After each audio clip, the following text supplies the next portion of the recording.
Happy Thursday, mathematicians. Today we are going to be finishing up our last lesson in this unit. Tomorrow on Friday, you will be taking your next math test. Make sure that you are reviewing the lessons that are in this unit on place value, addition, and subtraction so that you're ready to test on Friday. Today for Math Workshop, you're going to need your glue stick, highlighters, your pencil, math notebook, blue resource folder that should be inside of your anchor binder, and your Envision workbook for your classwork practice. So we're going to first start by looking in our blue resource folder. Remember, don't take this out of your anchor binder, just open it up.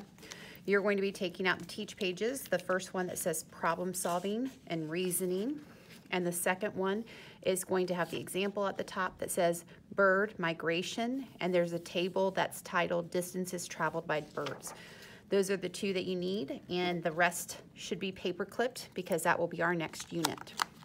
Then make sure the clip is back on, close your anchor binder, and put that back in your basket. We're going to go ahead and open up to yesterday's lesson, which was about subtracting across zeros. So we should have completed the pages on page 36 and 37. So we're going to go ahead and turn our page, and we are going to be working on page 38 and 39. Turn to the table of contents so we can record this last lesson of the unit. So this is page 38, and we said our title is problem solving.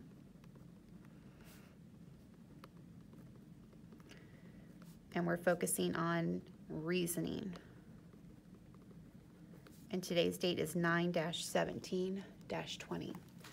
So today in our math lesson, we're going to be using our problem solving steps. At the beginning of the year, you were to glue in our problem solving steps in the front of your notebook. Make sure that you have that available in your notebook so you can refer back to it. And these are the steps to identify the important information we need as we solve. So we've talked about circling key numbers and the unit, so that's the label. Underlining the question, boxing keywords. And the last two steps are things that we are doing by showing our work. So evaluating and eliminating unnecessary information, and then just continuing to show that work and checking our answer when we can. So we're going to turn back to today's pages, which is page 38 and 39. We're going to be putting the teach page that has the title on the left. On the right is the example, so use your glue stick. And we're going to go ahead and get those two glued down.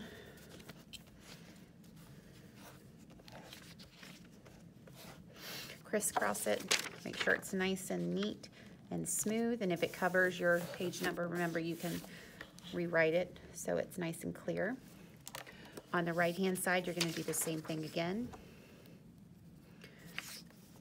Do the frame, crisscross, and then you're going to smooth it down.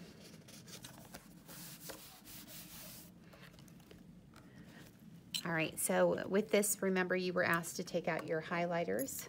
So we have some highlighters available. And today's lesson is going to be a lot of marking our text and showing work. These are going to be, most of them are going to be multiple step problems. So it's going to take you a while to get through the problems, but remember to have grit. It's going to be tough, but don't give up. Because we want to make sure that you have an understanding of how to use reasoning as we are being problem solvers. The first section says an equation is a number sentence that uses the equal sign.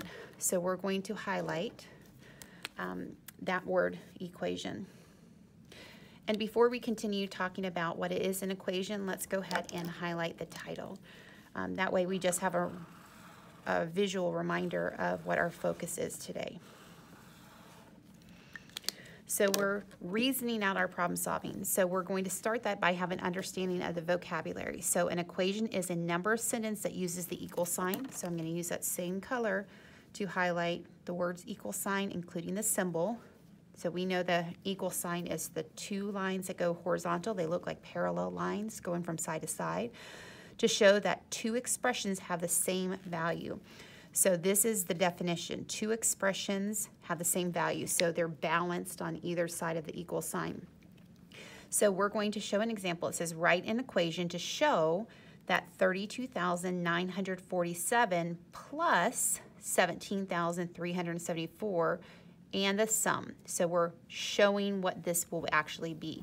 So on the left side of the equal sign, these two add-ins are going to be placed together, and their two combined totals will equal what is going to be on the opposite side of the equal sign. So anytime we have a horizontal number sentence or an equation, we always have to then restack it so we can have our workspace. So I'm going to bring those numbers to the side. 32,947. I make sure that I line up my place values. 17,374. With our algorithm or our set of steps, we know we should always begin in the ones place. So we add what we have at the top to what we have at the bottom. So 7 plus 4 would give me the sum of 11. So it's 2 digits. I record the ones place, regroup the tens. Then I add my values. 1 plus 4 is 5. 5 plus 7 is 12. So I go ahead and record the ones place, regroup the 10. 1 plus 9 is 10. 10 plus 3 is 13. So I record what was in the ones of that number, regroup what's in the tens.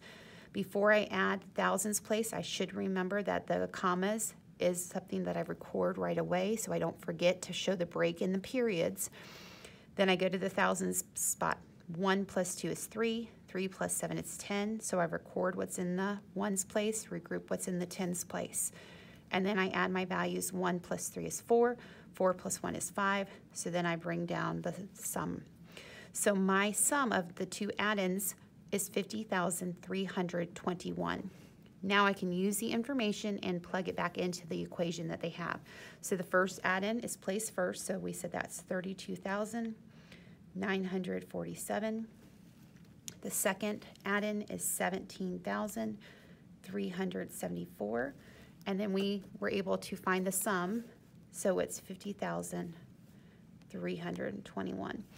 So this particular type of problem is something that we've already done in this chapter where we were adding our greater numbers or greater whole numbers to find that sum. But now we're going to show that we have an understanding that the two add-ins on the left are equivalent to the single number or the sum on the right. It's balanced. Both sides are the same. Okay. We can even show an additional example, a little bit more simplistic, so smaller numbers, but a little bit more complex because we're going to show two sides of equal value. So when we look at this particular one, I could start by saying if I had the add-ins 3 plus 2, and then I showed that I was going to have the right side of the equal sign balanced to the left side. So I'm going to show it as two separate add-ins that will be equivalent to the answer of 3 plus 2. So I could say 3 plus 2 would give me the answer of 5. So I need to come up with two add-ins that also would be equivalent when I add them together to be a 5, because the 5 equals 5 shows balance, the same weight on both sides. So I could find, or I could break apart, we call that decomposing when we break something apart, two smaller add-ins. I don't want to use the same ones because I want to show it in a little bit more complex way how it is balanced, even though the values of the numbers are different. So I might use the add-in of 4 plus 1. So when we look at the original equation, 3 plus 2 is equivalent to the same sum as 4 plus 1 because both are equal to 5. When we look at the next part, for the next vocabulary word, it says a variable. So I'm going to use another color. So this time I'm going to use my blue. Highlight the word variable. And I'm going to point to the side just to give myself an extra keyword. So anytime you see the word variable, that means that's going to represent an unknown number. So we don't know the value of this variable, but it says a variable is a symbol or a letter. So it's not going to be given as an actual digit, it's going to be given as a symbol or a letter. So this variable stands for a number. Identify the variable in the equation of 102,000 or 102,832 plus P equals 270,013. So if we just define the vocabulary of variable is an unknown number and we look at the equation given, Well, the first add-in is a number that has been given, so that's an exact number. So that's not our choice. When we look at the second add-in, that is just being represented with a letter. So this letter is considered to be the variable, or it's representing an unknown amount, because it does give us the sum. So it gives us what the total should be, and it gives us one of the numbers we are adding. We have to find the missing number to add. So we're going to circle that variable, and then we're going to rewrite it on the answer line to say the letter P is representing the variable or the unknown. When we then look at the next problem, we're going to be using our problem-solving strategies that we talked about in the beginning of the lesson. So remember, it's located on your inside of your front cover of the math notebook underneath your vocabulary baggies. So we're going to go ahead and look again.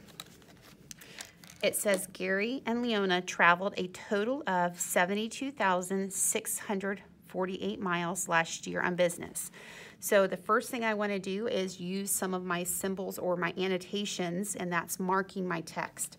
So I'm going to box a keyword of total, and then I'm going to circle the value of this number with its label, so 72,648.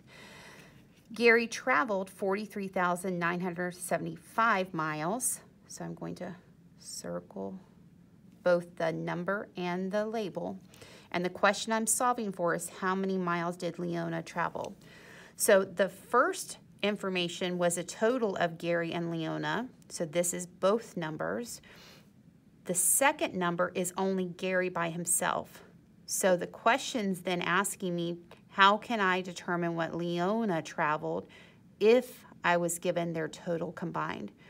So when we look at our two lines, we're going to set up some of our information. It's always nice to organize the information you're being given so then you can figure out what's missing.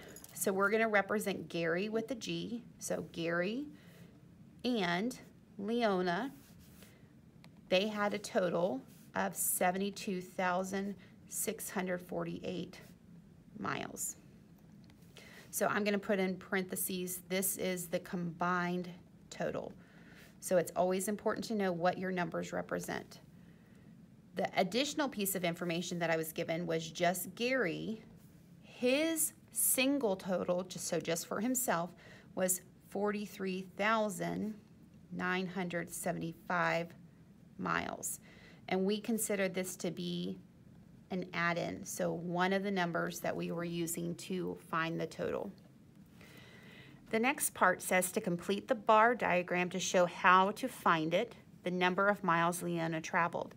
So I'm going to use my highlighter just to find some information. So they're telling me what they expect for my work to show. So they're telling me I have to use a bar diagram, and when it says to find T, that's going to be the variable or the unknown. So we're saying that this is the variable, so it's the unknown, but the unknown is going to represent Leona's number. So when we look back at our work, we can then plug in the information that we have represented in the bar graph. So at the top, when you see the bracket, that is where you have one line and then one end of the line, and it stretches all the way to the end of a bar diagram or shape. That we pretend like is a hug. So it's hugging everything between those two places. So it's representing from this line all the way over to the second line. So that is where we show our total. So the total we plug in is the number they've given us, 72,648. It also then breaks that number into two sections. They've already told me that one of those sections is representing the variable or Leona's amount, which means the first part of the bar graph is going to represent Gary's amount, which was given to us. So the number 43,975, I'm going to plug in to say this value was already given. So 43,975. So we were able to use the information that's been given to us in a word problem and then put it in a bar diagram visual. The next part says to write and solve an equation to answer the question. So our key that we need to know is this is the directions. So it's not necessarily asking us the question because they already asked the question up here. This is telling us what to do. So it says write and solve, and they're telling us again, it has to be an equation. So we have to be able to show the equation we're solving for. So our equation is going to start with our first add-in that we were given, so 43,975. We said this was going to be an add-in, so we're putting our plus sign because that's adding our values. We put our variable, which they have it like a cursive T.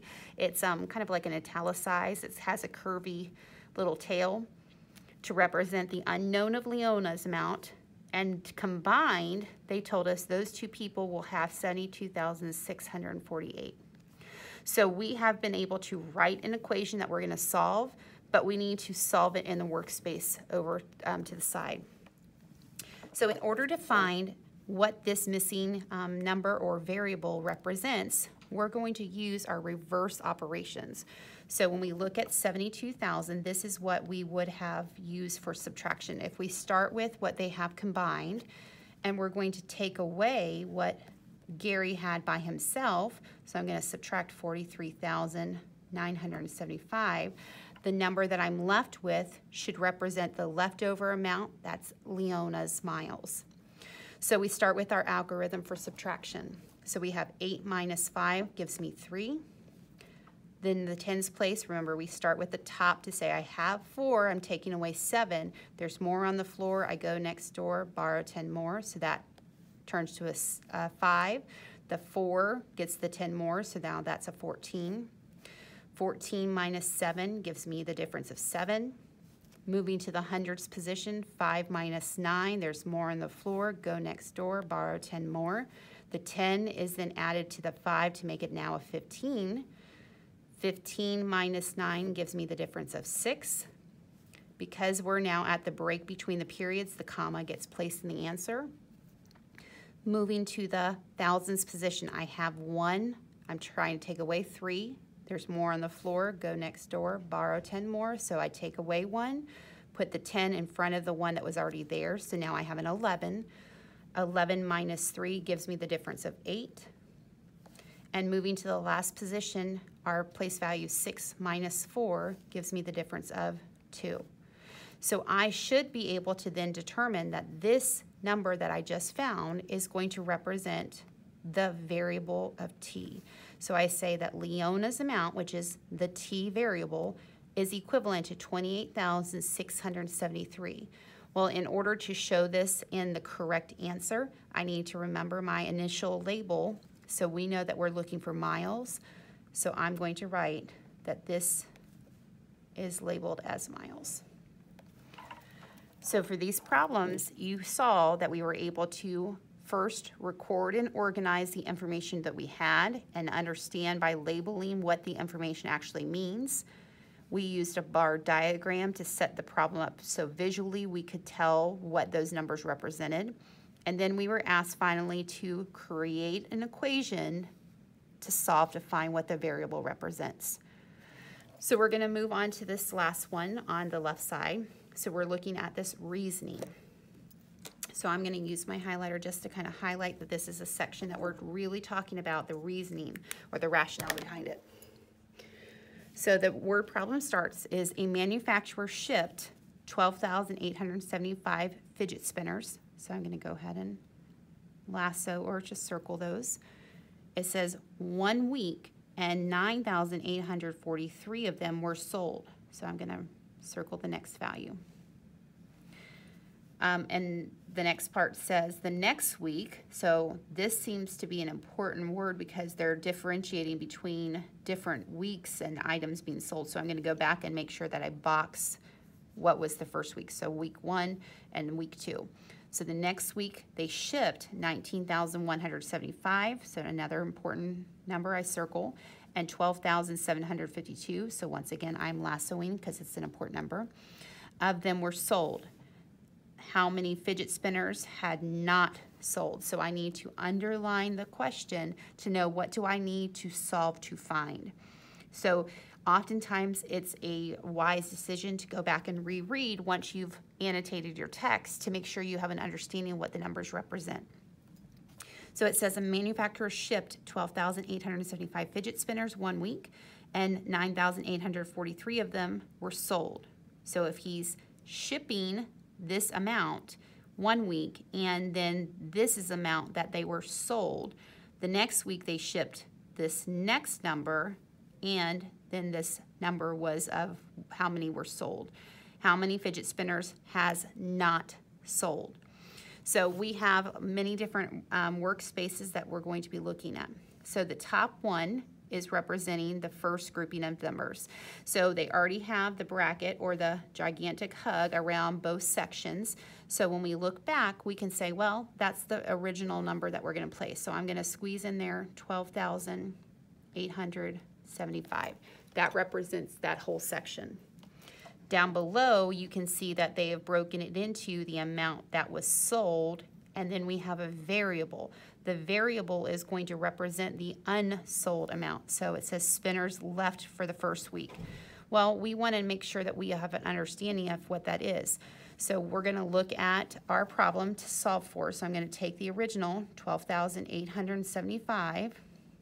I'm going to take away the amount that was sold, so subtracting, line up your place values, 9,843.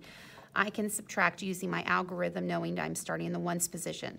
So 5 minus 3, there's more up top, no need to stop, the difference is 2. In the 10 spot, 7 minus 4 gives me the difference of 3. In the hundreds position, 8 minus 8 cancels those out, so it leaves me with no value. Showed the break in the period.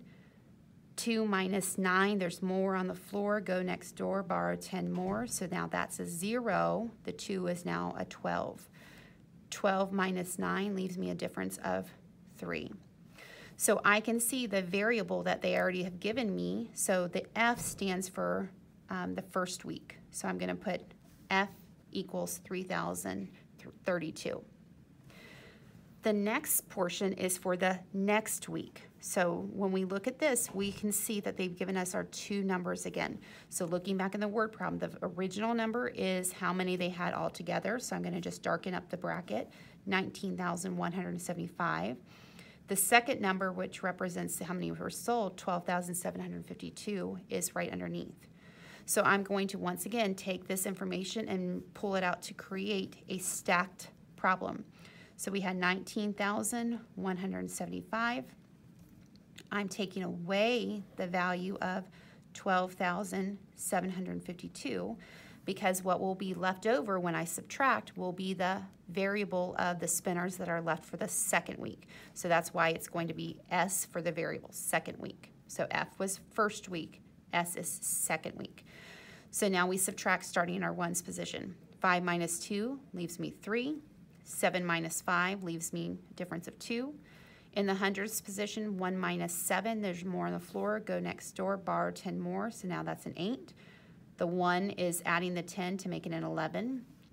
11 minus 7 gives me the difference of 4, comma to show the break in the period. 8 minus 2 gives me the difference of 6.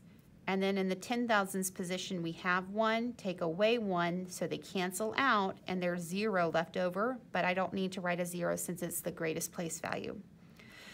So now I have the difference between the first week, what was left over, and then the second week, what was left over. So now we're going to go back to look.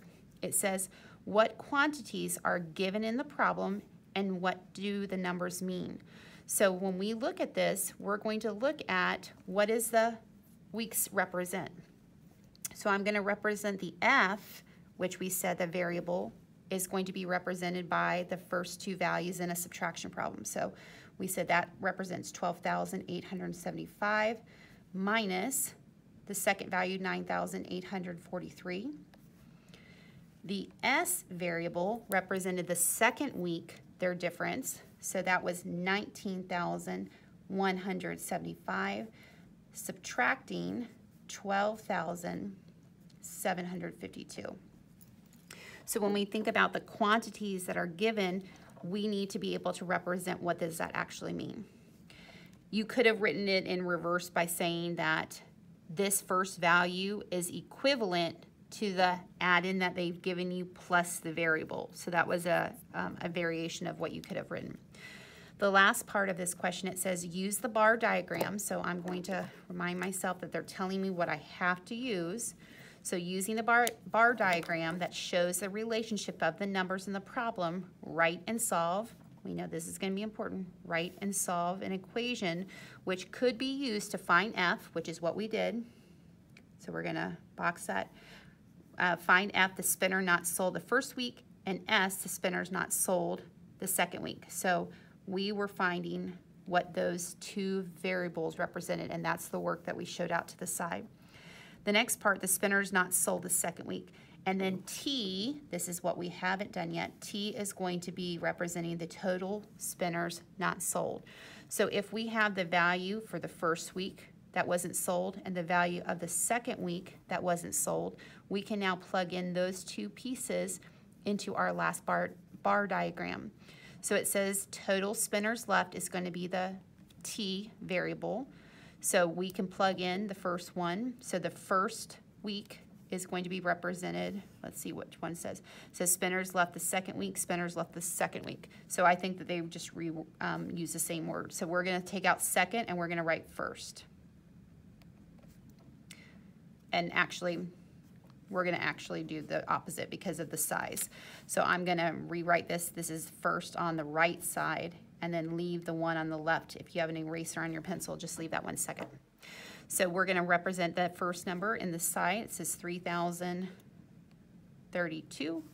And then the next value, because it's bigger, that's why I wanted the bigger rectangle, 6,423. So in order to find what that is, I'm going to add those two numbers together. So this is my last workspace, so I'm going to add the values of 6,423 plus the value of 3,032. 3 plus 2 is 5. 2 plus 3 is 5. 4 plus 0 is 4.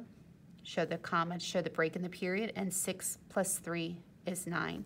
So when I rewrite my answer, I'm going to rewrite it exactly the same way, so 9,455, but I need to have the label. So the label is right here, the total spinners not sold. So we're going to say total spinners not sold. So this one had 3 steps to problem solving. We had to find the difference for the first week. The second step was finding the difference for the second week. And the final third step was adding those two answers together to find the total number not sold. So for the first problem, we had a few steps. Second problem, we've had a few steps. So the problems that you're going to be encountering today are going to be multiple step problems. For your classwork today, you are not going to use your classwork your workbook page. You are going to use the right side page as your practice. So looking at the example, you're going to read this first word problem and use your steps of problem solving. So circling numbers, boxing keywords, underlining the question. And then when you're doing the work, you can use the blank spaces that are around. The chart is going to be important for you to be able to utilize the correct numbers. When you're done, this section, which states the reasoning, is going to be written out in words. So this one you have to write in words. It says what quantities are given in the problem and what do they mean. So thinking about what we did before, you need to justify what do those quantities, so what do the numbers represent, okay? In the second section for the next part, it says make sense and persevere. So it says what strategy can you use to solve the problem? So you have some boxes that you can finish and then answer. The next part, it says make sense and persevere. What is the hidden question? So oftentimes we have the explicit question, so the one that is right there using the words, and then a hidden question is something that you're going to have to solve to find before you can actually solve the explicit question. So this is usually one of the first steps that they don't tell you you have to do, but you have to do it in order to find the actual answer. This last part, model with math, it says complete the bar diagrams to show how to find the answer to the hidden question and the main question. So we have two things you have to do. So hidden question is usually one of the first steps, something you have to solve to find, to use that answer to be able to answer the main question.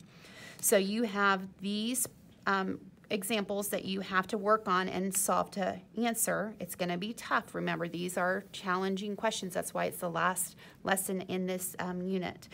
And then you're going to finish today by writing your reflection. That is 3 to 5 sentences explaining exactly what you do in order to solve a problem-solving with reasoning type question.